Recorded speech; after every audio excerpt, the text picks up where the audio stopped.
Hello, and in this video I'm going to showcase how I made this here stop motion puppet guy.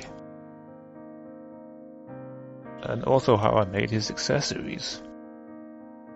Okay little guy, let's go and see how you were made, shall we? After planning my character out on paper, I then made a maquette to help get the proportions correct, to the scale I wanted. And then I started to make my armature. I first cut some aluminium wire to length, and then twisted this together to make it much stronger than it is on its own, untwisted. While doing this, I figured out I had measured it too short, so I had to cut it in half and twist the parts together. I also twisted out hands and feet for the puppet. I then added in the neck separately and twisted this to the spine to make it stronger. I also did this for the tail as well. To help pad out the body, I used some black foam, which I then pushed along the wire armature and secured it in place. I then used some scissors to help trim off any excess fat and make it look more humanoid or cat-like. I did the arms and legs separate along with the tail, and for the feet I decided to make them separate and then glue them on later. I repeated this process for all the limbs. And then for the body I cut a shape and then cut down one side so I could wrap it around the spine and then glue it in place later. I then modelled the head using some white foam. I then glued this in place along with the torso piece so it won't come loose and so the head can actually move and be animated. For the skin I then got some brown felt and then used a template I made for the tail and cut out two pieces of felt and then I sewed them together. I then inverted this piece and attached it onto its tail by stuffing it down. Next I started on the main body and repeated the process from the tail and cut out a template of the whole body and did two of them. I then also sewed those two parts together and made sure to leave space in between his legs so I could insert the wire body later. After finishing this part, I then turned the felt inside out and poked the arms out ready for a metal skeleton to put in. But this part proved to be hard and so I had to cut his back up. Then push the wire skeleton in, and then I had to sew his legs and his back up, trying to link the tail together with this part, so it all became one part.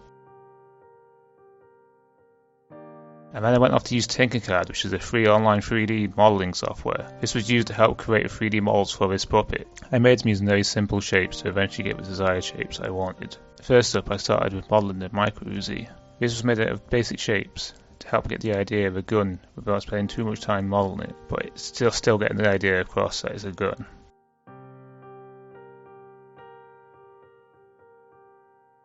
Next up was a baseball bat, which was also made out of simple shapes. I used reference for this, but found it hard to match a real life one as a bat, because baseball bats are funny in that way, and need to be longer I think. And then I went into the sunglasses. They are done in the same way as the other two objects, but these were made flatter than normal glasses, but so we still look like them. Next, the files will go out and be 3D printed on the printer. And here are the freshly printed 3D models, ready to be trimmed. I also 3D modeled some muzzle flashes for the gun off camera. They can be seen here with the rest of the 3D prints.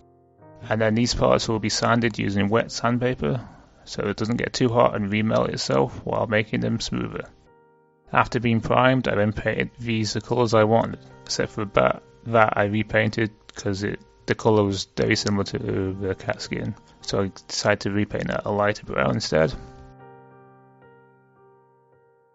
And here are the 3D models all finished and painted up and ready to be used by the puppet.